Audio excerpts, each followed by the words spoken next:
Alright, what's up lads? Hope you're all doing amazing. Now, I'm a bit late on this one, but shut up, uni's killing me. So this week on the internet has been bone dry. Literally nothing has been going on aside from Biden being dead and some antivirus tech company trying to update operating systems with a code that was full of bugs, crashing every operating system worldwide. So yeah, that's fun. But as of today, something caught my eye this morning when I woke up and wrote it on my phone for half an hour. So Twitter has been going absolutely insane lately due to Ava Chris Tyson's interaction with Lava GS. Before we get into that, I need to provide some background information. So, years ago, Chris Tyson had an infatuation with an artist that made controversial product, to put it lightly. Like, this artwork is literally depicting children in a very inappropriate manner. This artist's name is Shadman. Like, this dude made, I just can't even bring myself to call it art. Like, this shit isn't art. And it's even worse that there are actually people online that enjoy seeing this shit. Like, please just fuck off. Back to what I was saying, this actual monster of a person made sexual remarks towards the actor Daphne Keane when she was 12 and made art of her being brutalized and shit. And he did the exact same of Keemstar's daughter. Want to know how old she was at the time? I'll give you a second to take a guess. She was 7 years old. Like, honestly, how messed up can a person be?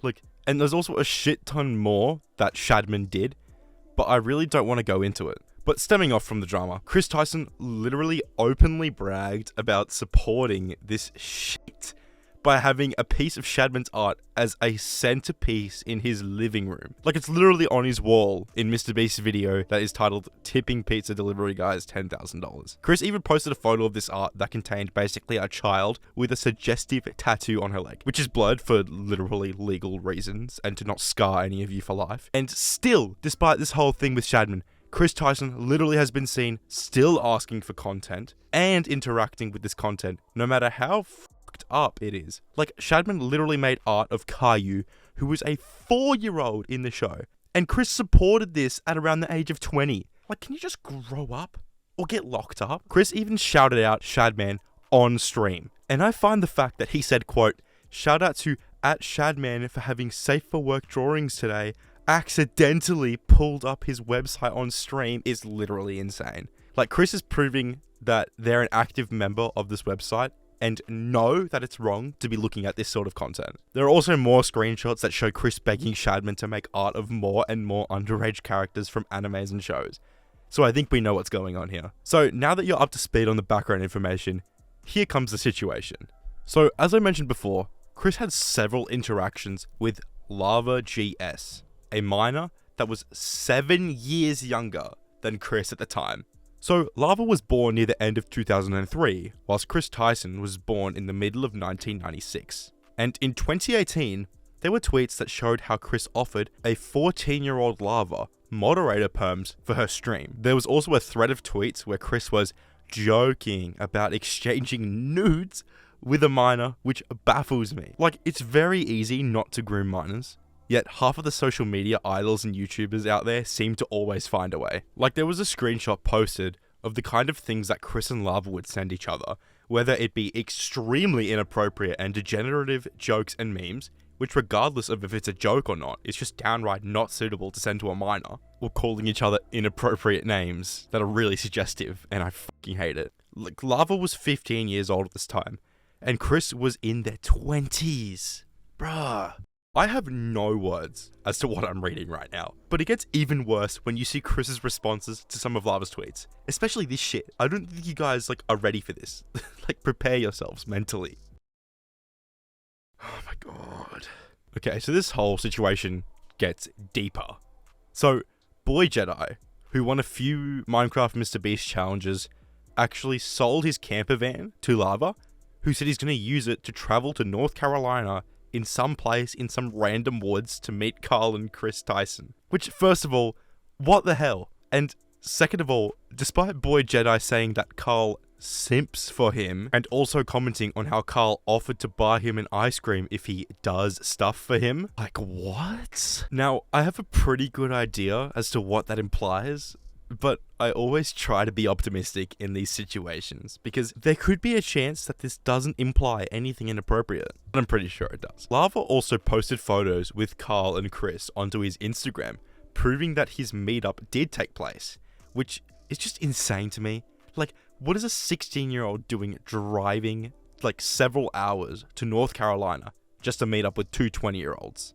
Like, saying this is messed up wouldn't do it justice. Like, Chris befriending a 14-year-old, which is the first step to grooming, and then proceeding to make very inappropriate jokes and eventually meeting up with him in real life baffles me. Also, there are people trying to defend this and claiming this is transphobia, which is actually insane to me. Like, do you guys not understand the definition of grooming? Grooming, by definition, is normalizing sexual concepts and behavior with someone who should not be engaged with it otherwise. This is identical to what Chris Tyson was caught doing and what I've described. After these allegations, Lava ended up putting out a tweet with 16 million views at the time of recording this video that was denying the grooming allegations and telling people to comment on videos and tell creators to stop quote-unquote spreading lies. And the videos that were linked weren't even talking about him. They were talking about the Shadman allegations that I mentioned previously. So Lava basically falsely painted them. And then after 3 days, Lava finally puts out an apology, which basically just was asking for the videos to be taken down. Like, what? You can't just take down videos that literally show the way Chris interacts with people. And I, for one, think that it's perfectly okay to criticize Chris because what she did was wrong, and there's no denying that. So the idea of taking down videos like this, like it's like they're trying to cover it up or something, like that makes it more suspicious. The first two YouTubers that they falsely painted in his first tweet both responded, with a Cheeto saying, "It's fine, only 14 million people have seen the blatant lies you've spread about me, even after I DM'd you to take it down. And while you may not call yourself a victim, I do believe that Tyson was behaving inappropriately around you when you were 13. Which is very true. And it also slightly annoys me how about only 600,000 people have seen the apology that Lava made, instead of all 16 million people who saw the first tweet. Like, cheers mate, you've only falsely accused these YouTubers of something they didn't do in front of over 15 million people. Like, the least you could do is actually watch the videos before throwing out accusations. Like, I thought that was common sense. Sensitive Society also put out a tweet regarding this, saying it only took 30 hours to get a reply from Lava after putting them on blast in front of 15 million people, and said how the tweet framing them is still up and how they wish the worst for Lava, which is 100% fair, because what the hell, dude? Take the tweet down. Now, I don't know if Lava keeping the tweet up is intentional or not, but it certainly needs to be taken down. The last thing I want to talk about is Muddaha releasing private DMs from Chris Tyson. So basically, Muddaha, he's a YouTuber, you guys may know him. He made a video exposing Keffals, who's basically a huge fraud in the YouTube community, to put it lightly. And Muddaha used Kiwi Farms as one of the sources. Basically, Kiwi Farms is a forum that is dedicated to making fun and harassing people that they see as weird or degenerate that could be milked for laughs. And boy, Chris Tyson, fucking superwoman out here, did not like this one little bit. And in this screenshot that Muddaha, I don't know how to say that. Muddaha shows the DM from Chris Tyson saying, "So glad you said there's legit info on Kiwi. Legit having people telling people to go to my house and kill me." Excuse me? Are you delusional? Like, do you think that Muddaha explicitly said, "Here's legit 100% backed information, screenshot it and go dox him"? Like, what? Anyways, that website is the reason my child has had a gun pointed at him by the cops. They renamed my family's businesses on Google, harass and doxed my family members to the point where they don't talk to me anymore, and are the reason I had to move. So thank you for sending more eyes to the bottom of the barrel of the internet, where transphobia is encouraged by the creator, who enjoys and has encouraged doxers of me because they think that I am a Jew being paid by Disney to transition.